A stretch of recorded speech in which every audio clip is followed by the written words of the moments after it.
Magister Franc Ekar za delovanje na področju planinskega pohodništva in alpinizma.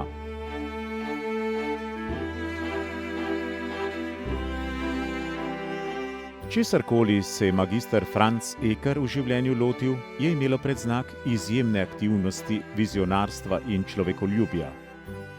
Poklicno pot je kot inženir organizacije dela, zatem univerzitetni diplomirani organizator in v podiplomskem študiju še kot magister organizacijskih ved gradil najprej v Kranjski Iskri, v Gorenjskem tisku in kasneje kot direktor Gorenjskega sejma.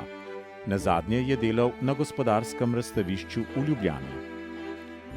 Kranjsko in slovensko sejemsko dejavnost je naredil svetovno prepoznavno. Preizkusil se je tudi kot župan občine Preddvor. Bil je tudi predsednik upravnega odbora stanovanjske zadruge Kranj in predsednik Združenja slovenskih organizatorjev sejmov. V prostem času pa se je zapisal naravi, športu in pomoči ljudem v najtežjih življenjskih preizkušnjah. Planinec, alpinist, gorski reševalec, tudi načelnik alpinističnega odseka Kranj, 39 let predsednik Kranjskega planinskega društva in zadnje desetletje predsednik Planinske zveze Slovenije, prvi podpredsednik Olimpijskega komiteja Slovenije, tudi član sveta Fundacije za šport, sveta Triglavski narodni park. Sodeloval je pri številnih gorskih reševanjih, preživel padec helikopterja.